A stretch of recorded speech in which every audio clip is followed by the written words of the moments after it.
रूस यूक्रेन युद्ध से जुड़ी बहुत बड़ी खबर सामने आ रही है। खरसान से सटे हुए कखोवा डैम पर मिसाइल अटैक का दावा किया जा रहा है।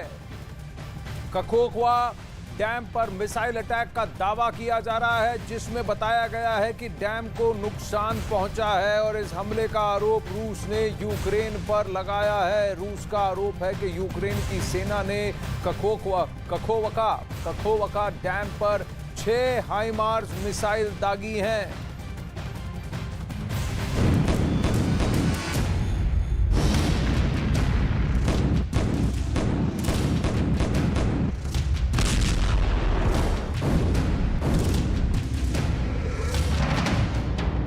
क्या खेरसौन डूब जाएगा?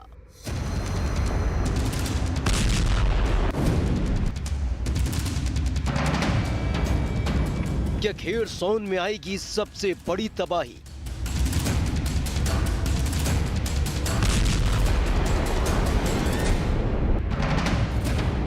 खेरसौन का खलनायक कौन?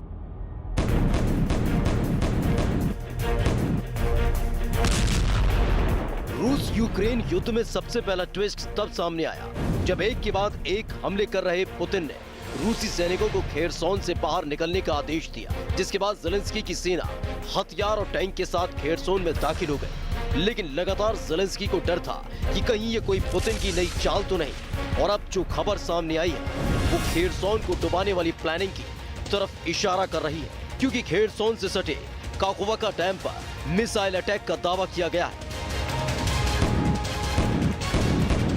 ये दावा रूस की तरफ से किया गया है कि काकोवा डैम पर यूक्रेन की सेना ने एक के बाद एक 6 हाइमर्स मिसाइल दागी। रूसी एजेंसी ने दावा किया कि सुबह 10 बजे 6 हाइमर्स रॉकेट से डैम पर हमला किया गया, जिसमें से 5 मिसाइल को रूस की सेना ने ध्वस्त कर दिया, लेकिन एक हाइमर्स मिसाइल डैम से टकरा गई, जिससे काकोवा डैम क्षतिग्रस्त हो गया। इसके साथ ही रूस की तरफ से आपातकालीन सेवा का ऐलान किया गया है, जिससे कोई बड़ी घटना को रोका जा सके। तो वही यूक्रेन ने भी इस आरोप पर पलटवार किया और बताया कि युद्ध की शुरुआत से ही इस डैम पर रूस के हमले को लेकर वो दुनिया को अलर्ट कर चुका था। और जब खेरसौन से रूस की सेना की वापसी हो रही है तो फिर क्यों यूक्रेन इस तरह के कदम उठाएगा? नीपर नदी पर काकोवा डैम स्थित है। यूक्रेन के इलाके में पड़ता है ये काकोवा डैम। युद्ध की शुरुआत में ही रूस ने हमला करके इस डैम पर कब्जा कर लिया था। काकोवा डैम से क्राइमिया में पानी की सप्लाई होती है और अगर ये डैम टूटता है तो खेरसौन इलाके में बाढ़ का खतरा बढ़ जाता है।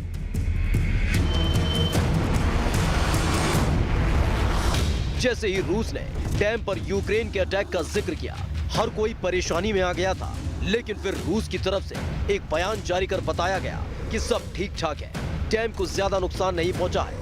रूसी एजेंसी के मुताबिक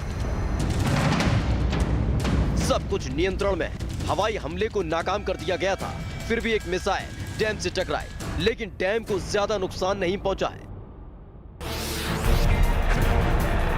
इस बयान के सामने आने के बाद पुतिन के इरादों पर सवाल उठने लगा है कि आखिर पुतिन की मंशा क्या है। क्या वो डैम का डर दिखाकर यूक्रेन पर नया दबाव बनाना चाहते हैं?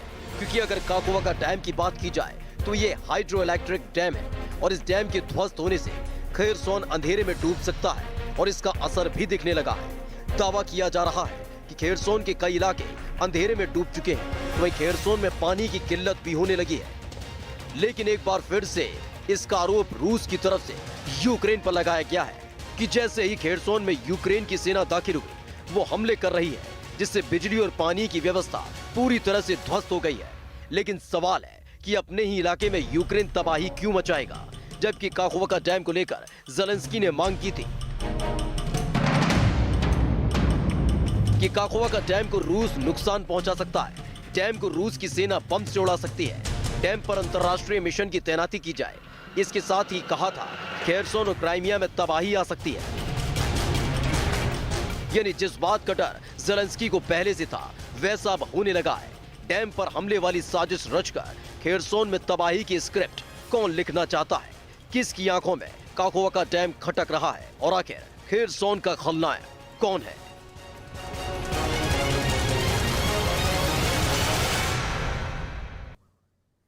प्रश्न तो बहुत सारे हैं, लेकिन क्राइमिया और खरसान को इंडिपेंडेंट और अपने अधीन कर चुके हैं व्लादिमीर पुतिन, तो फिर भला वहां डैम बम क्यों गिराएंगे? और हाल फिलहाल में क्राइमिया पर बम अटैक किया किसने था, इस पर भी जरा तवज्जो कीजिए, जरा गौर फरमाइए। आइए अब आपको बताते हैं कि इस डैम में हमले, इस डैम पर अगर हमला होता है, कखोका डैम पर, तो इसका अर्थ क्या है। दरअसल नाइपर नदी पर कखोका डैम बना हुआ है। वैसे ये डैम यूक्रेन के इलाके में पड़ता है, लेकिन जब रूस ने यूक्रेन पर हमला करके युद्ध की शुरुआत की तो उसने इस कखोका डैम पर भी कब्जा कर लिया था। तब से डैम रूस के कब्जे में ही है। इस कखोका डैम से क्राइमिया में पानी की सप्लाई होती है, पूरे खरसान इलाके को बिजली भी पहुंचती है। तो वहीं खबर ये जो सामने आई है कि इस डैम पर हमला हुआ और हमले में डैम को नुकसान पहुंचा है। अगर ऐसा है तो डैम टूटने से सबसे ज्यादा खतरा खरसान को होगा, क्योंकि नाइपर नदी का पानी बाढ़ बनकर खरसान में तबाही मचा सकता है। और ये दोनों इलाके फिलहाल रूस के कब्जे में हैं, रूस के अधीन हैं। बड़ी खबर आ रही है। रूस 9 महीने से यूक्रेन में जंग लड़ रहा है और जंग लड़ते लड़ते उसके हथियारों का जखीरा भी खाली होता जा रहा है। इस बीच अमेरिका ने रूस पर बहुत बड़ा आरोप लगाया है। अमेरिका का आरोप है कि रूस का दोस्त उत्तर कोरिया उसे जंग लड़ने के लिए चोरी छिपे गोला बारूद भेज रहा है। तो वहीं यूक्रेन का आरोप है कि रूस ईरान से मिले कामिकाजे यानी आत्मघाती ड्रोन्स की बदौलत उसे नुकसान पहुंचा रहा है।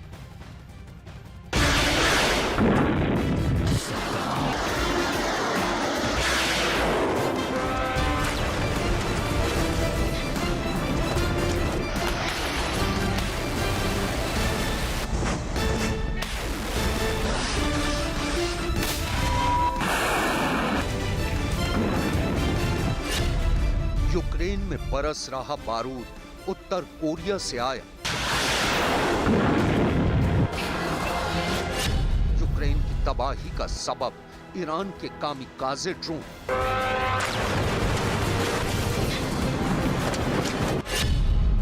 रूस को मिला ईरान नॉर्थ कोरिया का साथ।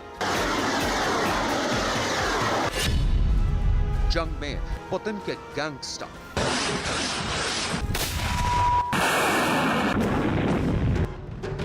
रूस और यूक्रेन के बीच जारी जंग को शुरू हुए 256 दिन पूरे हो चुके हैं, लेकिन अभी भी इस जंग का कोई नतीजा निकलता नहीं दिख रहा है। हालात इतने बिगड़ चुके हैं कि रूस और यूक्रेन इस जंग को रोकने की कोशिश भी नहीं कर रहे हैं। दुनिया भर के रक्षा विशेषज्ञों का मानना है कि अगर रूस एक लंबे वक्त के बाद ये जंग जीत भी गया तो ये उसके लिए एक बड़ी हार साबित होगी।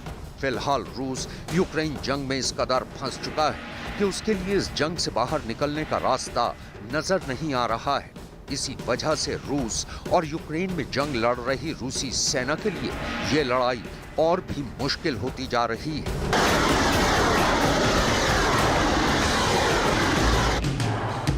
रूस दुनिया का दूसरा सबसे ताकतवर मुल्क है, लेकिन 9 महीने से जारी जंग लड़ते लड़ते उसके हथियारों का जखीरा भी खाली होता जा रहा है। ऐसे में ये सवाल उठना लाजमी है कि अगर रूस का गोला बारूद का जखीरा खाली होता जा रहा है तो फिर उसके पास जंग के लिए गोला बारूद कहां से आ रहा है। और इससे भी बड़ा सवाल ये है कि आखिर रूस को कौन इतनी बड़ी तादाद में गोला बारूद मुहैया करवा रहा है। अमेरिका का आरोप है कि रूस का दोस्त उत्तर कोरिया उसे जंग लड़ने के लिए चोरी छिपे गोला बारूद भेज रहा है। और यूक्रेन का आरोप है कि रूस ईरान से मिले कामिकाजी यानी आत्मघाती ड्रोन्स की बदौलत उसे नुकसान पहुंचा रहा है।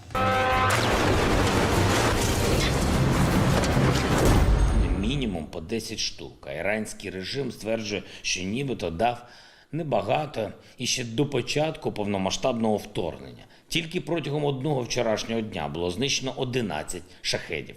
Ми точно знаємо, що іранські інструктори вчили російських терористів користуватися дронами.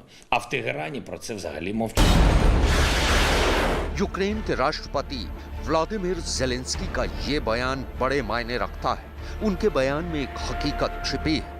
दरअसल यूक्रेन की सेना के खुफिया एजेंसी का दावा है कि ईरान ही रूस को सुसाइड ड्रोन सप्लाई कर रहा है। यूक्रेन का आरोप है कि रूस जिन ट्रेन के जरिए टार्टर्स में यूक्रेन से चुराए अनाज को भेजता है उन्हीं ट्रेनों की वापसी के दौरान ईरान अपने ड्रोन रूस भेज रहा है। यूक्रेन का दावा है कि इस पूरे खेल में ईरान अकेला ऑपरेट नहीं कर रहा है। रूस को ड्रोन सप्लाई के इस गोरख धंधे में उसका साथ सीरिया, ताजिकिस्तान और बेलारूस भी दे रहे हैं। यूक्रेन का यह भी दावा है कि ईरान एक महीने में 150 सुसाइड ड्रोन बनाने की क्षमता रखता है। इनमें शाहिद 131, शाहिद 136, अर्श 1, अर्श 2 कामिकाजे ड्रोन और मुहाजिर 6 अटैक ड्रोन शामिल हैं। ईरान हवा और समंदर के जरिए ड्रोन सप्लाई कर रहा है। ड्रोन सप्लाई में ईरान की 4 कंपनियां शामिल हैं: ईरान एयर, माहान एयर, पोया एयर और साहा एयरलाइंस। ईरान की ईरानियन इंडस्ट्रियल कंपनी कैस्पियन सागर के जरिए ड्रोन सप्लाई कर रही है। ये जहाज ईरान के बंदर अंजाली से निकलकर रूस में अस्त्राखान बंदरगाह पर पहुंचते हैं। इसके अलावा क्राइमिया से टार्टस जाने वाली ट्रेन के जरिए सीरिया भी रूस को ड्रोन सप्लाई कर रहा है।